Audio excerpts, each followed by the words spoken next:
I think just staying true to yourself. As long as you stay true to yourself and know what you want for yourself, I feel like it trumps everything. You know, that's going to put you in the positions that you eventually want to be in.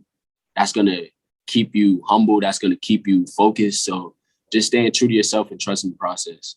I want to be able to give somebody something positive to say about Hartford. I know a lot of people don't even know about Hartford or Connecticut in general. Like, I want to be able to show people from Hartford, bro, like, we got a chance, bro. Like, there's so much people that I watched coming up that was good at basketball, good at music, just all good at all types of things. But it's just like something happened and they just stopped doing what they was doing. You know what I'm saying? So I really don't know where where basketball is going to take me, where my clothing line is going to take me, where YouTube is going to take me.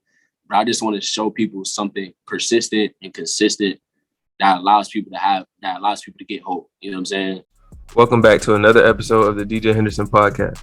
I'm your host, DJ Henderson, and this is Season 4, Episode 3. On this episode, we have JT Alexander. JT is a Hartford, Connecticut native who is currently my teammate at Davis Elkins College and is the founder of Peru Clothing. JT grew up playing the game of basketball, and after a successful career at Hartford High, he took a few years away from the game and thought his career might have been over.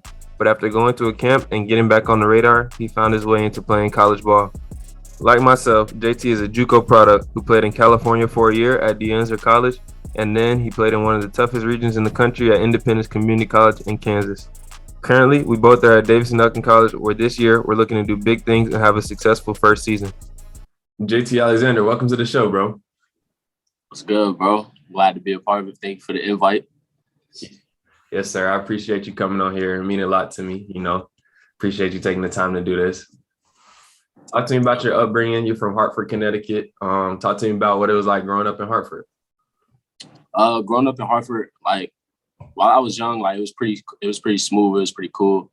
I feel like it was like a typical life, playing basketball with your friends, playing football, rumble, fumble, like whatever sport it is that you guys want to play, just playing around in the neighborhood. I feel like it was very fun, but like as I got older, I was able to see certain things and take notice to certain things a little bit more, and just realizing like how hard it is for the average person in Hartford, not only for like in the sports world, but just like people just living in their everyday life, from trying to get jobs or just trying to find opportunities in whatever lane that they're in. So I feel like my upbringing in Hartford was definitely like it was better than a lot of people, but it was challenging as well, if to say the least. It's times where things did get rough, but I'm glad that I had the support system and the family that I did have, thanks to my mom, my dad, my sisters, just the people that was surrounding me, to get me through the things that we was going through during those time periods. For sure. I feel like it's always a blessing to have two parents in your household. Like, obviously you and me both, we got a lot of friends that don't have both their parents, have one parent. Some people have no parents. So I definitely feel like it's a blessing to have both your parents just there for you, supporting you, having a good support system, like you said. Nah, most definitely. Like, I can definitely like see the difference between me and some of my friends, just not even like all negative differences. It's just like certain things that we may think, or certain things that I may think, and then their perspective on things is just a little bit different. So whenever you do have both parents in the household, especially the father, I feel like it definitely helps you in the long run. For sure. Right now, you're a basketball player. Who put the ball into your hands? Honestly, I think it was just like just seeing it every day. Like everybody on my street plays sports. Everybody in my neighborhood plays sports. So it was just something that just like came along. I know, like one of the first times I really like wanted to start playing basketball was when I used to go to my sister like high school basketball games. I used to just be in the stands, just typical kid, just run up and down telling people I'm gonna be doing this, I'm gonna be doing that when I get to start playing basketball. I don't know. It's just funny, like to look back on it now and to see just think about the things that I was saying that I was going to be doing. And then when I got on the court, actually just noticing how completely different it was. So I feel like just seeing it every day and just being around it is what eventually caused me to want to like start to take it serious. For sure. What was one of your first like hoop memories? Like, what was one of the first things you can remember actually playing basketball, playing in games and stuff?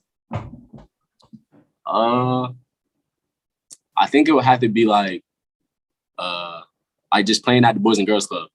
It's a Boys and Girls Club right down the street from my house that everybody at my school in elementary would go to. Like right after school, we'd just run down the hill and go to the Boys and Girls Club, and then just like, I guess like the fun aspect of it, just playing 21, playing knockout, playing horse, and all those things like that would probably be my first memories. And then like, as far as games, I used to play for the Boys and Girls Club. I played for the 76ers. It was like, and I think it was like not 9 to 11. I think it was like 7 to 8 age group.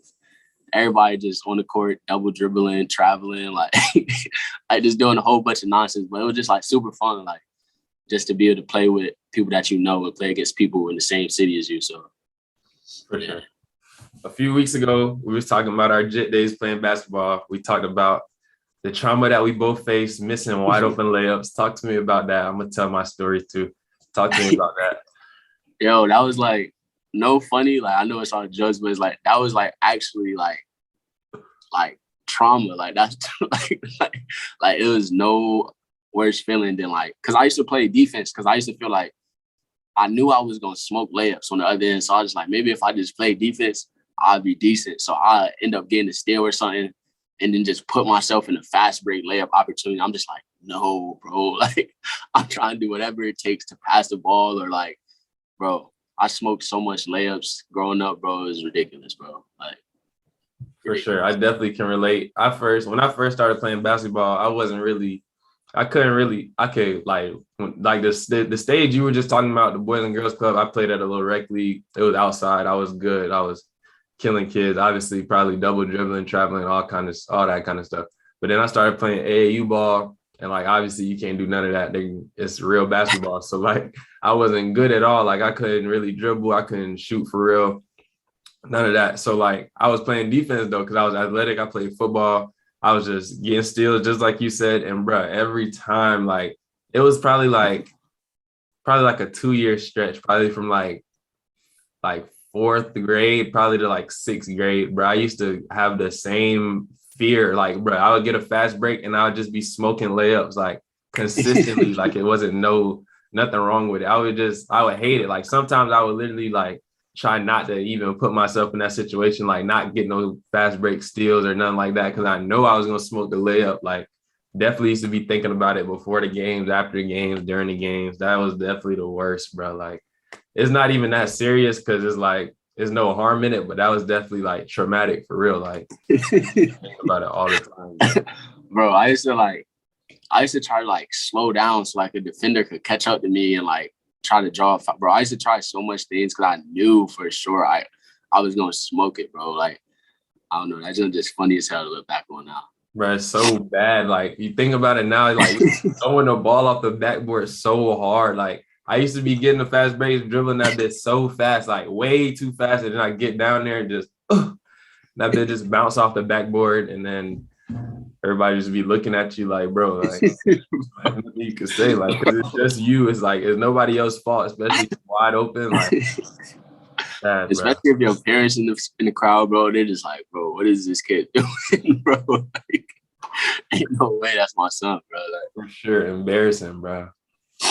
All right, so we talked about that. What was the process of, like, when did you start to take it serious, and what was the process of you actually like putting the time in and just getting better? Like, I think like I've always wanted to take it serious, but I feel like I didn't really start like, all right, like I need to start training more and stuff, like thinking with that type of mindset until probably like, I want to say like maybe 7th or 8th grade is when I really started to buckle down and just be like, all right, bro, like if you really want to like play basketball for real, then you can't continue to do the same things that you're doing. Like I'll just be playing tag all day in the neighborhood and then expect me to be good, like when it comes to AAU games or AAU tournaments and stuff like that. So it's like, I feel like, and then seeing like older people playing basketball in the neighborhood too is just like, man, like they actually kind of good. Like, you know what I'm saying? I want to be able to grow to be just like them and stuff like that. And just hearing people around the city playing basketball. So it's just like, I'm gonna start taking it serious. And that was around like 7th or 8th grade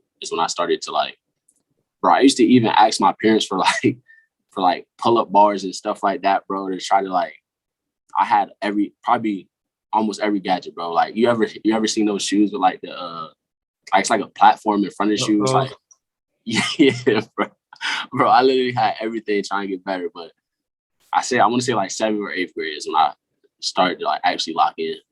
Yeah, I had asked for them for Christmas one time. Somebody had told me about them. One of this older dude, at my little aftercare program after school, he had told me about it. He was like, you got to get these. You want to dunk? Mind you, this like 4th grade, 5th grade, bro. Like, what are you talking to me about dunking for? Like, but he told me about these shoes, and I just told my parents about them. And they looked them up. There's like $130 at the time.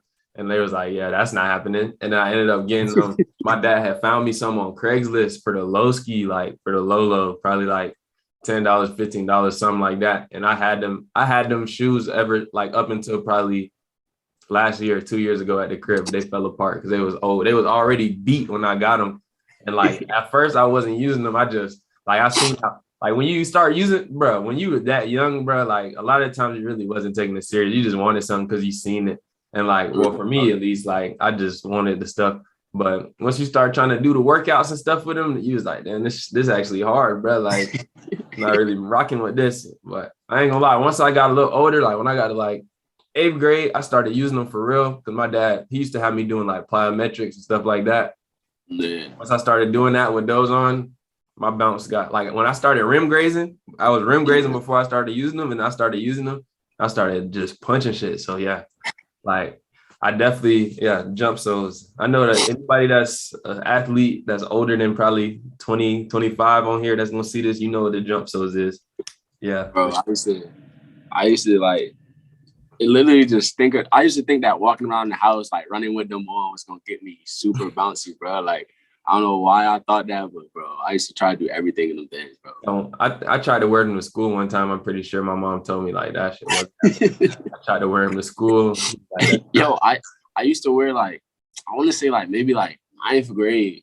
I used to like wear a weighted vest, bro. I used to walk around. Bro, I did that before. For sure. I did that before. I had a weight vest. I know I used to walk around. I walked around school with the ankle weights before. Yeah, I had some big old jeans, the boot cut jeans. Yeah, I used to walk around with the ankle weights on. I never wore the jump soles because that wasn't good. But like my mom never did. I used to wear them in like elementary school with the ankle weights. Yeah, for sure. I used to do that. No cap. Bro, dudes used to clown me like, what are you doing, bro? Like you taking it a little too serious, bro. Like, don't worry about it, bro. I'm grinding. Nah, that's funny though. That's funny, bro. For sure. If you're new to the show and you're watching on YouTube, make sure you like, comment, subscribe, and turn on post notifications so you never miss out on the show. If you're tuned in through the audio experience, make sure you leave a review, a 5-star rating, and subscribe to the show. So you went to Hartford High. Talk to me about your experience there on the court and off the court. On the court, it was good. Like, it was always competition. I remember we was talking about it a little bit, I think yesterday or the day before. Like, Hartford has a lot of high schools, so that kind of like watered down the basketball or just sports in general because there's so much people going to different high schools for different purposes. So, but as far as Hartford High, like we're always good in good competition. We're always playing against the best. And my freshman year, I think we went 20-0, but we ended up getting bounced out the second round of the playoffs. So that was like a big killer. And then my senior year, fast forward to my senior year, we ended up going to the Final Four, but losing. So it was just like a whole bunch of up and downs. But just like, I feel like when you play in inner city schools, it's just like the team that goes the farthest is the team that has the best chemistry and like has the least amount of egos. Because I feel like everybody in inner city schools have egos. We're all trying to score 50 points. Like it's just a whole bunch of nonsense going on. But I definitely enjoyed my career at Hartford High. I love telling people about Hartford High. I love repping Hartford High, so I really enjoyed that aspect of it. It was a good vibe too. Like when you play against an inner city school, like whenever we used to play against inner city schools, the crowd would be dumb packed, like super lit. Like we used to have like this thing called the Doc Hurley tournament. Basically, like that was like either your first or second game of the season. Everybody in Hartford is gonna be there. Like 8:00 game, packed gym. Probably gonna be some fights after. Like it was just a whole bunch of chaos. But like, just looking back on those memories, I definitely like enjoyed it. Like being scared before the game, getting a bucket, being happy, like being in the newspaper and all that stuff. So it was tough. I always think about this, like for some reason, I always just think about it all the time. How good would you be if you had like just the mindset that you have now, like now that you've been in college for a couple of years, like going back to high school, like how far you think you would be? Yo, I'll be like top 10, bro. Like I remember I remember going back to my high school because I did a prep year. So I remember going back to my high school like the very next year, and I'm looking at everybody on the court like, bro, like, it's no way I was playing against this same competition. Like, why wasn't I like going crazy? Going crazy. Just looking back at it from a year, and then like, especially like my body now, the knowledge that I have now, just like the pace that I play at now, bro, it would have been bad, bro. Like ESPN top 10, bro. I be thinking the same thing. I be like, bro, like I wasn't doing nothing in high school, like literally like nothing. People ask me how my high school career was. I'd be like, bro, I wasn't on nothing, bro. Like sometimes it amazes me I'm in college. Like obviously I know I'm a pretty good player. Like you got to be somewhat good to play in college, but I'd be thinking like, bro, high school I was on nothing. Like if I had to like just the mentality that I got now, or like the knowledge, just the like my IQ was good back then, but obviously it's gotten better just playing against better people and stuff like that. If I had the same mental that I got now in high school, bro, it would have been crazy, like you said. For sure. Like even just like from the aspect of just being like, bro, I'm about to go out and dominate. Like I'm gonna go get them rebounds. I'm gonna go get them buckets. Like just with that mindset alone, bro, it would have been completely different game, bro. Like completely different. Wait, I feel like a lot of people in high school, like everybody on the court, it's a little different in college. Like everybody on the court does have that goal of trying to become a professional athlete. But I feel like in high school, like you could be playing against somebody that don't even really take basketball serious. Like, you know what I'm saying? Like it's people on the court that don't take it as serious as you. So it's just like, if I had the mindset to just abuse those dudes, like it'd be different. For sure. That's something else I noticed, like right when I got to college, like my freshman year, I remember obviously in high school, like my coach was pretty tough, but he used to always be on me about just playing defense, being tough, like all the little stuff, like it carried on up until this day, I feel like. And like in high school, you could definitely take plays off, or you could look like you playing hard without playing hard. Like once you get to college, bro, like it's dead. Like the one possession that you just decide like, oh, I'm gonna take this play off on defense, bro, you getting bucked every single time. Like even if the ball's like not even in your man's, like not even like, even if you're not guarding the ball, it's like, yeah, you're gonna get scored on. Like, oh, you don't box out? Yeah. This one time you don't box out, yeah, your man's getting the rebound, bro. Like every time, bro. Every single time. That happens so much times to me, like, bro, like just my guy at the top of the key or something, like, bro, he's not getting his rebound. Look back, he's getting the rebound, getting the end when I'm like, bro, what am I doing? Like, I gotta chill out. You know better, bro. That's the worst, bro. I was like, bro, this is actually, it took me a couple of times to realize, like, maybe it's not just a coincidence. Like, it just would be bad. Like, you think this is your one possession, you take off, like, oh, wide open, just make a shot. Like, somebody is not even supposed to make the shot, they make a shot, or like, they get an and one, like you said, just anything, bro. Like, that's how it'd be for real. That's something I realized when I got to college, for sure. Okay. So you did a prep year at Westminster. Talk to me about what that experience was like. What went into your decision in doing a prep year? So I originally didn't want to do a prep year, but I knew it was an option because I wasn't getting the attention that I wanted coming out of high school. So I figured going to prep year would, get me to where I wanted to be, which is ultimately the Division I level. So the coach at Westminster, shout out to David, Coach Pringle, super good coach. He ended up seeing me play at Hartford High, and it was just like a great connection from the jump. Like he was from a similar place that I was from, being originally from Connecticut, New Haven, Connecticut, being from the inner city. So it was kind of like talking to you or like talking to one of my friends, like just having similar slang language. Like he was just able to connect with me on a super like cool level. So I just like shifted towards him. And then once I got to Westminster, I feel like I was in preparation for like one of the best seasons of my life. I ended up going down with a knee injury in the first game. I think I had like 11 points in the first half, bro. Like I was just like super locked in that year. And then when the knee injury came about, I feel like it it low-key was a blessing in disguise. I feel like it just matured me from a mental standpoint, just being able to like fight through that, get through that. Like, bro, at one point I wasn't even able to do the things that I'm normally able to do by myself. Like, I have to get help from my mom, get help from my dad, like just basically going back to ground, like the ground level, you know, just not being able to walk by myself. Like, it was super humiliating. It was like, but I feel like it was definitely needed, you know, at that point in my career, at that point in my life. It definitely prepared me to just be able to go through things that I'm going through now or went through in previous years. So I feel like it was important for me to go through that. I feel like injuries a lot of the time they freak accidents, stuff that you can't even really explain why it happened or how it happened. Obviously, there's times where you pull something, you might know you didn't stretch good or stuff like that. But a lot of the time it's just the craziest stuff. I definitely know what you're talking about because I had a lot of injuries myself. They definitely humbling. They definitely help you get mentally tough because once you get through it, you just see that it's not as bad as it could have been. It could have always been worse. Like, I remember at one point how you're talking about how you couldn't do a lot of the basic stuff.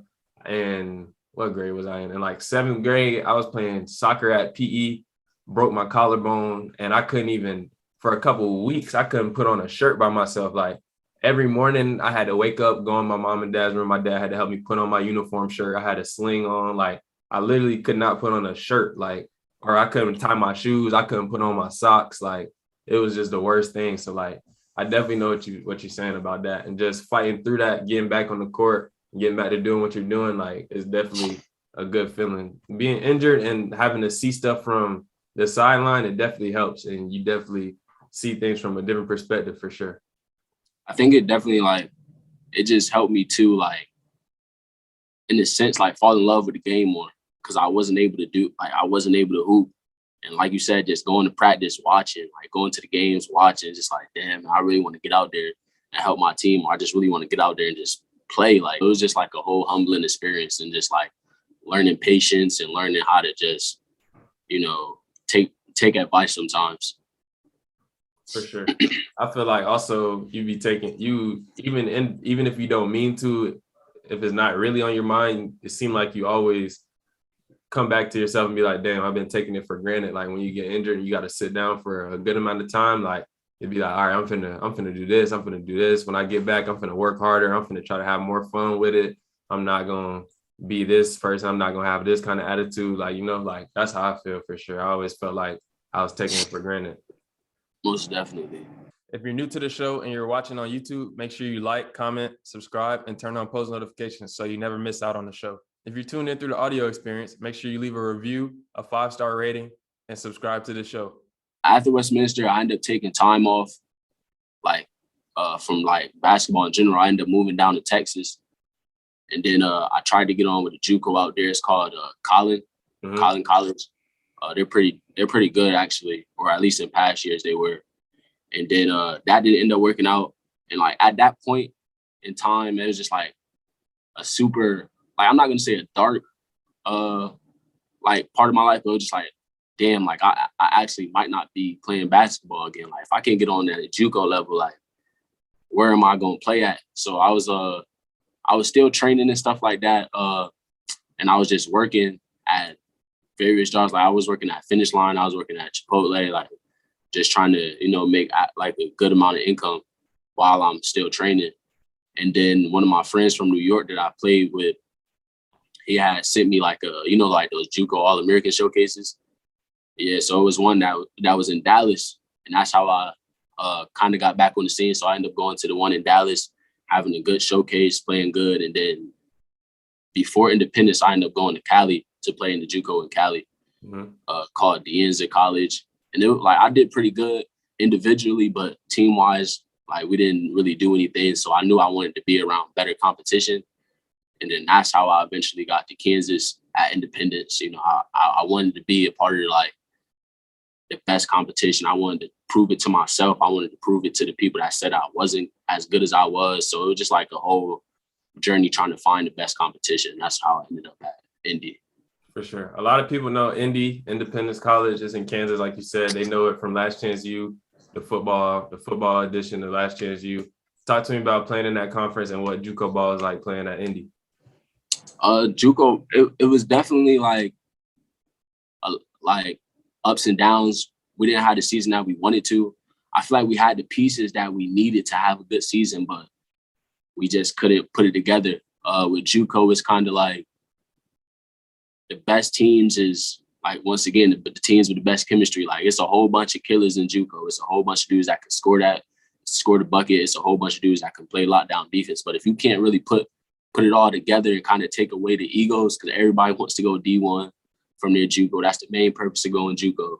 So it's like we just couldn't find that chemistry. I feel like it was too late when we started to click. But the Kansas conference in general is just a whole bunch of dogs in there. Like, we playing again. It's literally no night where you could be like, all right, bro, we finna smack these dudes by 20. Like, I remember being down by 15 in games and we coming back and winning. I remember being up by 15 in games and then we end up losing. So it's like, you really can't take plays off. You know, you playing against D1 bounce backs, you playing against D1 prospects, you playing against guys with offers, you playing against guys that don't have offers but should have offers. So it's like, it's a whole bunch of dogs out there. And it was definitely fun while I was on the court. For sure. I feel like that conference that you played in, the conference that's in Texas, I forgot what their conference is called, that like Indian Hills and all those schools are in, and then Region 8, like our Juco ball in Florida, I think those are the best regions for sure. Really playing, for sure. So I know exactly what you're saying, for sure. It's a lot of good players, but in Juco, you can't be good unless everybody's really bought in, and it's hard to have a team with guys that's bought in unless your program is like established. Like, you got a coach that's been there, that's won, that's like, it's proven. Because if you don't believe in your coach, then that's where it really starts right there. And if you're not bought in, it's really like an AAU showcase, bro. Like, people don't be understanding. Like, that's how Juco is. Like, it's going. For sure, bro.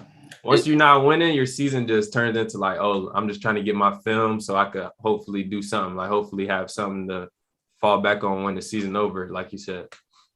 Cap, it's like, it's weird because it's like, those are your dogs. Like, you go to war with them every night, but it's like in the back of your mind, in the back of everybody else's mind on the team, it's like, bro, like, I gotta get mine. Like, I gotta, do what I gotta do to get to the next level. And it's like, it's all love too. It's like, damn, bro, like, even though we on the same team, we all kind of, bro, it's been times where we arguing and practicing, like, just going at it, just because we love the game so much and want so much for ourselves as well as the team.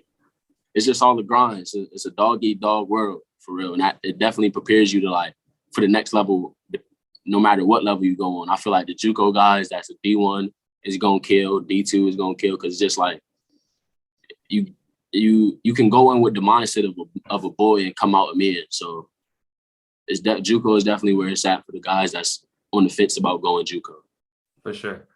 Right now, we're at D&E. We're teammates right now. Talk to me about your recruiting process and how you ended up getting to D&E. So when I was at Indy, Coach Mondragon, that's when he started to recruit me early on. I want to say, like, even before the season even started for us, we did have that delay because of the COVID year. But I want to say, like, maybe like around December or something like that. That's when he started to contact me, call me. And I wasn't even having the season that I wanted to have at Indy. And it was just like, I was putting it off. Like, man, like, I know I could be doing so much better. Like, I know I could be so much higher than where I'm at right now. But he consistently was contacting me, consistently tuning into the games. Like, even when I didn't get as much playing time in the games, like, he would still call me that night, like, man, when you were in, you were doing this, you were doing that. And I'm just like, bro, like, he's seeing good things that I'm doing on the court that I'm just like blowing off. Like, yeah, I did get a rebound there, but who cares about that rebound? Like, you know what I'm saying? So it's like, just hearing how highly he spoke about me is what eventually got me here at D&E. And now that I'm here, I feel like it's just a complete culture change basketball wise. I feel like this is the first school that, like, it feels like a family. Like, you know what I'm saying? Like, we all get along. We all go at each other when it's time needs be. But it feels like, I don't know. It's a different feeling, bro. Like, I feel like everybody is damn near brought in already. Like, you know what I'm saying? Everybody has high expectations of each other. So it feels good for real. For sure. I feel exactly the same way you felt. Like, I didn't have a season that I wanted to have. I got injured, and then a lot of stuff just didn't go the way I wanted to. But he started talking to me, I think, really last year, and then a little bit at the beginning of the season, and I was out for like 7 weeks. So I really was thinking the same thing. Like, I thought I wasn't really like even thinking I was like, he was hitting me up, but I wasn't really thinking like it was that serious, because I felt like who would want me to even play for them, like the way I was playing. Like, when you're in it, like and especially the Juco stuff, when you're in it, like you be like, bro, like I'm not going nowhere, bro. Like, this not, like sure. I know exactly what you're saying. So I feel the same way. And then like exactly what you said again, like I feel this is probably the best I ever felt as far as just being in a basketball environment, because coming from Juco, like we just talked about, is like, yeah, everybody talk about being bought in. Everybody talk about wanting to be a team, wanting to win and stuff like that. But like, it's really not a good environment a lot of the time unless you win it, really. Like, if you're losing plus everybody being on their own kind of timing, like it's just not a good mix. And like here, I feel like it's the exact opposite. Like I feel like we got a good chance to be real good just because we all work hard, we get along. Like even when we practice, it seems like we all get along for the most part, and we play together for the most part. Like it's not nothing where people just like looking at each other crazy, people being selfish. Like it's just a good vibe for sure. So I feel like we're gonna have a good season. Like when we first got here, he was saying that this feels the best that he's had in a couple of years. Some of the returners said the same kind of thing. So I feel like we definitely gonna have a pretty good season for sure.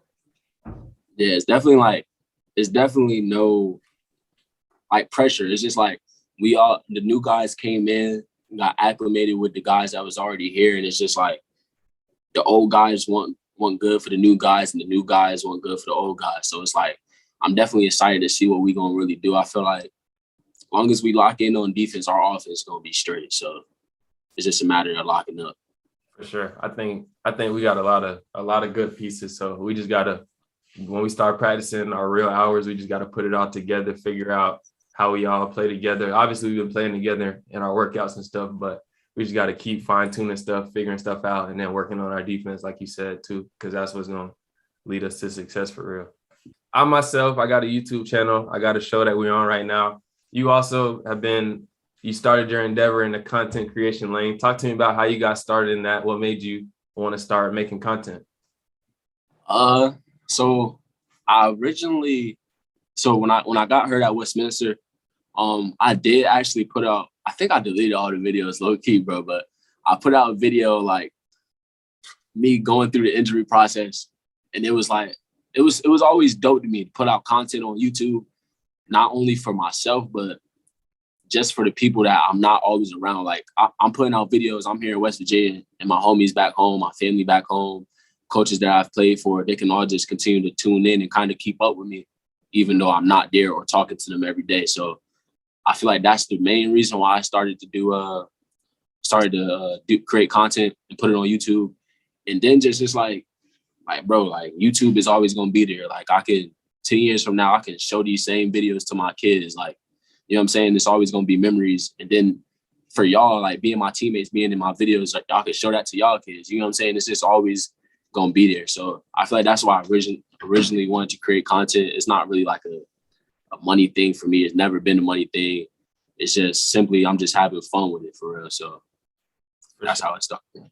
I feel the same way. I started thinking about that myself. I was like, YouTube is just like, it's like having a scrapbook, but it's virtual. It's like making videos and stuff like that. Like all these shows that I've been doing, this interview, like that's, like you said, there's going to be something in 20 years I could show to my kids or show to people. People going to be able to see, like, maybe my show grows to a bigger point. Like people going to be able to come back to this interview on season 4 when I'm in season 12. Like, you know, like it's just being able for stuff to just be up forever as long as I don't delete it, which I'm not going to. But, you know, like it's just like a time capsule kind of thing for me. That's how I feel. Obviously it's a good chance. Like you have a possibility to make money on here or on the internet, period. But I feel like if you keep the reasons why you started it, like the main thing, you just keep going, like all that stuff will come when the time is right. So I definitely feel that for sure. Most definitely is. And it's all fun to me. Like, you know what I'm saying? Like, it's all just easy going. Like, I'm doing the things I'm recording is what I'm doing every day. So why not just give people like a view of that? So, and then I sometimes I watch like Matisse Dabo, and it's just like watching him over the when they were in the bubble. It was just like, man, like I can do that. Like, you know what I'm saying? Like, the things that he doing isn't like unattainable. So it's like, why not show the people that's, you know, going through similar things that I am, or just people coming from Hartford, like give them a chance to see something good come out of Hartford, give them a different perspective, give them some hope. So that's another reason why I'm doing it, just to be able to give the youth in Hartford, or just people that's older than me too, just a sense of motivation. Like, bro, we all going through a struggle, but let's go get our dreams for real.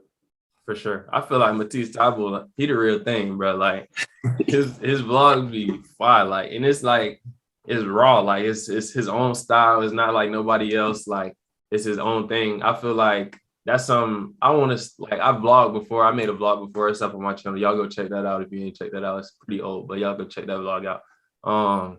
I've made a vlog before, but I just haven't had the motivation to do it since I've been up here, just because, like, I feel like I'm not really doing too much of nothing. Like, I feel like I'm living a boring life, but I also feel like I should start doing it, just because it's people that want to see what we do, like you said. And it's not boring to everybody. It's boring to me because I'm living a life. Like, I'm the one that's doing all this stuff over and over, but people definitely want to see what it's like living in West Virginia, what it's like being a student athlete, all that kind of stuff. So I feel that for sure.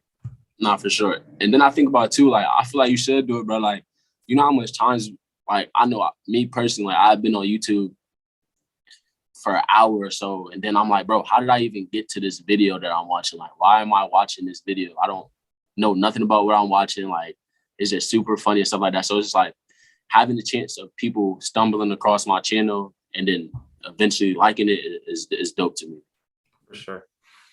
You also started a clothing brand. You got your merch on right now. Show them the hat. Show them the yes, sir. Show them the tee. Peru Clothing. Talk to me yes, about sir. What the influence was behind starting your own clothing brand. So the reason why I started the clothing brand is because, like, I love fashion, bro. Like, I always wanted to go to like fashion shows. I always wanted to start my own clothing line, and then I always wanted to get designer, but never really had the money to get designer. So it's like, why not kill two birds with one stone? Why not make my own designer and then have my, like, you know what I'm saying, then have my own clothes, like, you know what I'm saying? So Peru stands for. If you're new to the show and you're watching on YouTube, make sure you like, comment, subscribe, and turn on post notifications so you never miss out on the show. If you're tuned in through the audio experience, make sure you leave a review, a 5-star rating, and subscribe to the show. Persistence, unity, responsibility, encouragement, and wisdom. And I kind of came up with that because that's kind of what I set my core values on. And then I also use the wolf as my mascot because I feel like the wolf kind of embarks on those same acronyms. You know, they have to be unified with the pack. They have to have wisdom to start down there, pray, and they have to have persistence. So that's kind of the meaning behind the Peru message. And I feel like it's definitely, I got a lot of stuff in store, and it's definitely like a good process. Just starting the clothing line and, you know, doing the website, thinking about strategies, the way I can market and stuff like that. It's definitely a cool process for me. For sure. Hey, show them the logo, bro. Like, when you first showed me your merch and stuff, I seen the logo. I said, bro, that's hard. It's a wolf right there. That's a real wolf, bro. This is not the typical. Yeah, that's hard right there for sure. Y'all go tap in. My boy, he's working on the site right now as we speak. It's going to be up real soon. It's going to be out for sale real soon. Nice merch, good quality. Most definitely. You can find it on Instagram right now at Peru Clothing. That's PUREW Clothing. And it's going to pop up with the wolf logo. I'm telling you, bro, we locked in. We got great things coming. Good quality. That's one thing about my clothing line. I pride myself on quality. Like, I've brought clothes from other people with clothing lines and put the shirt on, like, bro, this rough. Like, you know what I'm saying? Like, I'm not trying to, we all good, special cloth over here. So lock in with me. We're going to have some premium items for you. For sure. High quality merch. Y'all heard what he said. He meant his word. We'll tap in. Now we got this final segment on my show. I like to call it crunch time. Crunch time in sports, that's when you got to lock in. You got to get right. Everything is more valuable. You got to get right. So I'm gonna ask you a couple questions. You just answer them however you feel. Might stump you on a few, might make you just gotta think about it. So boy. What's been the biggest obstacle that you had to face so far to get to this point? I want to say just battling with myself, like the constant battle that I'm going with myself, just being in my own head. I feel like most of the time you're your biggest setback, you know what I'm saying? So just allowing myself to trust the process and be about the process is definitely the biggest challenge that I face. For sure. What's some of the biggest sacrifices that you had to make to get to where you are? Definitely time. Like sometimes I actually think about it and be like, dang, like it's so much things that I could have been doing with my family. Like I've missed so much time with my family, my friends in general, just because of basketball. I know it's been times where my family will go on vacation to Florida, Texas, or whatever it may be. And I'm like, nah, I got to go to this tournament, bro. Like I got to go hoop. So it's definitely experience just losing memories, I would say, but also gaining as well. What's the best piece of advice that you've ever received? I think one of the best pieces of advice that I received was probably from my father. And it's just like take your feelings out of it, do what you got to do, stop pulling your feelings in it, because that's how you start to lose focus or get too emotional when you don't need to be. So I think taking your feelings out of it is a big tip for everybody out there. Take your feelings out and go get that bag. For sure. Leave your emotions out of it. That's something I learned too. Yeah, for sure. What's one or two quotes or mottos that you live by that you take with you every day that help you just get through? One or two quotes.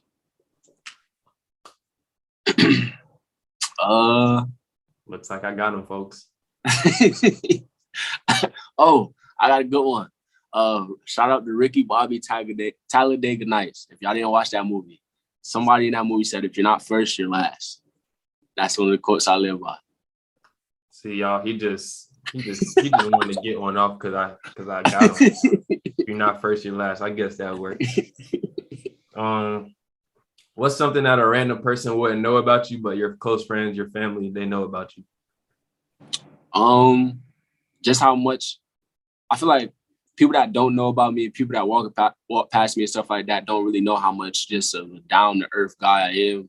I love having fun, love smiling, and just being joyful about everything as much as I possibly can, and being grateful as well. I feel like I kind of leave off or give I don't really want to talk aura when I'm walking around campus and stuff like that. But I feel like once you get to know me, I'm like super chill. What advice would you give to somebody that's up and coming, that's seeing what you're doing, that want to do similar things, that's trying to make it? I think just staying true to yourself. I feel like that sounds like a very small tip, but I feel like as long as you stay true to yourself and know what you want for yourself, I feel like it trumps everything. That's going to put you in the positions that you eventually want to be in. That's going to keep you humble. That's going to keep you focused. So just staying true to yourself and trusting the process. For sure. What's your why? Hartford Connecticut is my why. My family is my why.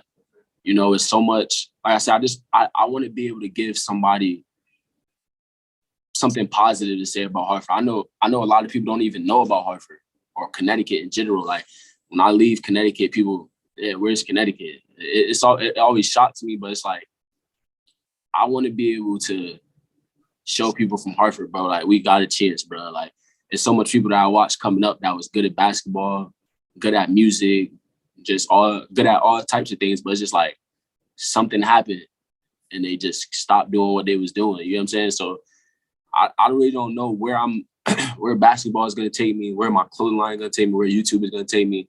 But I just want to show people something persistent and consistent that allows people to get hope. You know what I'm saying? Allows people to see like, dang, bro, like this dude been trying with this clothing line for 5 years and he only sold 10 shirts. Like, why not give up? Like, you know what I'm saying? But like just seeing somebody, just being that thing for somebody to look at that's persistent and consistent. If you could meet and spend a day with 3 people, dead or alive, who would they be and why? Tupac for sure. Why? Because it's Yo, it's crazy, bro. He did all the stuff that he did, and he died at 25. Like, that's just crazy to me. Like, from platinum records to being in movies, it's just ridiculous. So I feel like Tupac would be the first one. Second one would probably be Malcolm X. Probably Malcolm X. Just because how calculated he was on things that he wanted to do, just his mindset, his strategies and stuff like that is why I would want to get with him. And then lastly, probably J.R. Smith. Probably J.R. Smith, you feel me? I ain't gonna speak on why, but if you know, you know. Oh my gosh. This man, I was about to tell you was gonna have a tough top 3, and then this man put J.R. Smith in it. I mean, shout out to J.R. Smith, no disrespect, but Malcolm X, Tupac, and J.R. Smith. All right, bro. Last question. Whoever you say you got to plug me in, you got to help me get him. Who do you think I should have on my show next? I think you might have to go Lil Sam. Lil Sam? Lil Sam. All right, we're going to work on that. I had Sam in the works already, but for sure. Lil Sam, you've been requested. Again, JT, thank you for being a part of the show. I appreciate it. Tell everybody where they can find you on social media, where they can find your YouTube and your clothing line, everything that you want to plug in.